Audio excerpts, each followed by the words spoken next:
Hello friends, welcome to YouTube channel education Niketan. 67th BPSC को पदों को लेकर एक गुड न्यूज़ आ रही है और गुड न्यूज़ यह है कि लगभग 150 पद इसमें और जुड़ने वाले हैं। कौन कौन से पद जुड़ेंगे, इसकी सूचना कहाँ से मुझे मिली है, इन सारे बातों को हम विस्तार से इस वीडियो में आगे चर्चा करेंगे। कल जो आधिकारिक रूप से सीटों में बढ़ोतरी हुई है उससे तो आप सारे अवगत होंगे कि 68 सीट और जुड़ गए हैं और अभी वर्तमान में जो आधिकारिक रूप से पदों की संख्या है वो 794 हो गई है। किंतु इसमें भी लगभग 150 पद अभी और इंक्लूड होने वाले हैं, यानी कि उम्मीद है कि पदों की संख्या 950 होगी। आप सभी को तकनीकी रूप से पता होगा कि जब तक प्रीलिम्स की परीक्षा का रिजल्ट नहीं आ जाता तब तक पद जुड़े सकते हैं, ऐसा बीपीएससी ने नियम बना रखा है। अभी बहुत सारे पद पेंडिंग पड़े हैं, जिसमें से हमारी सूचना जो मिली है उसमें एजुकेशन डिपार्टमेंट, डिस्ट्रिक्ट लेवल पर पीआरडी और फाइनेंस डिपार्टमेंट, 3 डिपार्टमेंट से पद लेवल 9 के जुड़ने की संभावना है इसमें। इसके साथ ही साथ ये इंफॉर्मेशन 64वीं बीपीएससी में चयनित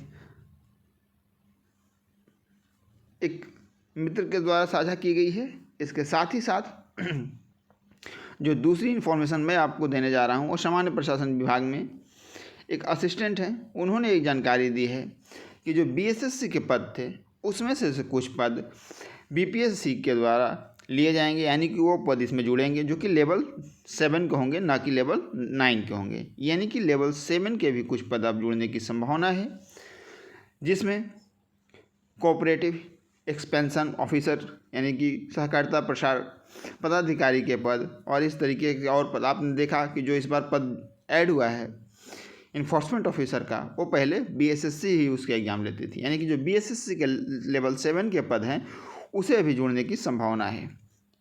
जो सफ़र 225 से शुरू हुआ था, जब लोगों ने चिल्लाना शुरू कर दिया था कि इस बार मात्र 225 सीटें आ रही हैं, 225, इसके बाद 350, 556, 650, इसके बाद 726 और 794 तक आधिकारिक रूप से पहुंच चुका है। जब सीटें कम हो गई थी तो लोग यूट्यूबर्स को बहुत तरह की बात बोलना और स्टार्ट कर दिया था उन्होंने, और वो काफ़िला 800 तक पहुंच चुका है। और हम पूरे विश्वास के साथ कह रहे हैं कि नंबर ऑफ़ सीट्स जो होगा वो 950 जाएगा इस बार, जो कि एक किसी भी पीसीएस के लिए बहुत गुड पद कहा जा सकता है, क्योंकि 1000 पद बार बार किसी भी पीसीएस में, चाहे वो बड़ा राज्य उत्तर प्रदेश ही क्यों ना हो, नहीं आते हैं। अब दूसरी बात पर आते हैं। आपको कुछ समय मिल गया है, यानी कि जो परीक्षा आपकी 23 जनवरी को होने वाली थी वो अब उम्मीद है कि मार्च महीने में होगी। कंपटीशन आपको पता है 6 लाख प्लस बच्चे इस बार अपीयर हो रहे हैं। ऐसी स्थिति में आप प्रारंभिक परीक्षा के साथ साथ मुख्य परीक्षा की भी तैयारी आपको उतनी ही मेहनत और शिद्दत से करनी होगी। मुख्य परीक्षा को लेकर बार बार कमेंट आ रहे थे कि सर मुख्य परीक्षा की जो डेली आंसर राइटिंग सीरीज चल रही थी उसे पुनः शुरू किया जाए, क्योंकि प्रीलिम्स की तिथि इंक्रीज हो गई है। तो आपकी इस मांग को देखते हुए हमने इस सीरीज को पुनः स्टार्ट करने का निर्णय लिया है। कुछ बातें हैं जिसे आपको कमेंट सेक्शन में बतानी होगी ताकि हमें इस प्रोग्राम को आगे ले जाने में सुविधा हो। ये 75 डेज प्रोग्राम हमने डिज़ाइन किया है,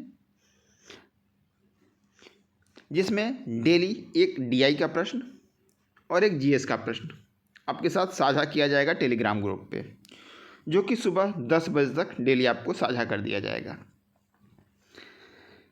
इसके मॉडल उत्तर अगले दिन 12 बजे तक चैनल पर उपलब्ध करा दिया जाएगा, और जो आपने पिछले दिन जीएस और डीआई का सॉल्यूशन डाला है उसके एवोल्यूशन के बाद जो कॉपी की पीडीएफ है वो भी उसी ग्रुप में उपलब्ध कराई जाएगी। डीआई का एक अलग से ग्रुप रहेगा, जीएस का अलग से रहेगा, जहाँ डीआई और जीएस की कॉपियों को आपको साझा करना होगा, अपलोड करना होगा, ताकि चीज़ें आसानी से चलती रहें। दूसरी बात, आपकी राय इसलिए चाहिए कि हमारे जो टीम थे उसमें 2 तरह की राय आ रही थी। पहली राय आ रही थी कि हम लोग 1 वीक या 15 दिन लगातार एक सब्जेक्ट चलाएं, जिसे हमारा 6 सेक्शन हो जाता है टोटल, पेपर 1 और पेपर 2 को मिलाकर। तो एक राय ये बन रही थी कि 15-15 दिन चलाया जाए, जैसे भारतीय राज्य व्यवस्था 15 दिन, करंट अफेयर्स और इंटरनेशनल रिलेशन 15 दिन, 15 दिन हिस्ट्री, DI तो आपका चल ही रहा है डेली, तो हमारे पास 5 हिस्से बचते हैं, तो 15 × 5 बराबर 75। तो हमारी को एक राय थी कि 15-15 दिन इसे चलाया जाए। दूसरी राय थी कि हम आपको एक चार्ट बनाकर शेयर कर दें और उसी के अनुसार जैसे एक हिस्ट्री, एक पॉलिटी, डिफरेंट क्वेश्चंस आपको वीक में दें। आपको किस तरीके से का पसंद है कि हम एक सेक्शन वाइज चलाएं कि 15 दिन हिस्ट्री, 15 दिन ज्योग्राफी, 15 दिन करंट अफेयर्स, या फिर हम इस तरीके के आपको एक PDF प्रोवाइड करा दें जिसमें डे 1 का सब्जेक्ट और सिलेबस के एक्सपेंशन के किस हिस्से में वो आता है, इसकी एक डिटेल फाइल आपको साझा कर दें और उसी के अनुसार क्वेश्चन दिया जाए डेली। तो आपको यह हिसाब से कौन अच्छा रहेगा कमेंट सेक्शन में ज़रूर बताएं। जहाँ तक फ़ी का सवाल है, मंथली फ़ी 650 रखी गई है। अगर आप 75 डेज कोर्स को लेना चाहते हैं पूरा, उसके लिए फ़ी है हमारी ओनली 1200। पेमेंट का मोड और बाकी सारी चीज़ें आपको टेलीग्राम की ग्रुप की लिंक दी गई है, आप उससे जुड़ें, वहाँ पे अवगत करा दी जाएगी। ये प्रोग्राम हम संडे से लॉन्च करने वाले हैं। आप इंटरेस्टेड हैं तो टेलीग्राम ग्रुप से जुड़ सकते हैं। नई टेलीग्राम ग्रुप बनाई जा रही है इसके लिए, उसके link description box, comment section दोनों में पिन की जा रही है।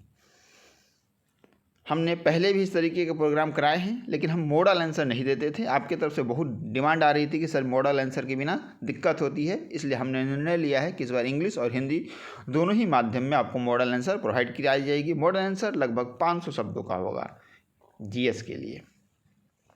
अगर आपकी तरफ से ऑप्शनल पेपर के लिए भी क्यूरी आएगी, डिमांड आएगी, तो उस पर भी हमारी संस्था विचार करेगी, लेकिन अभी हमने केवल GS का शुरू करने का निर्णय लिया है। धन्यवाद।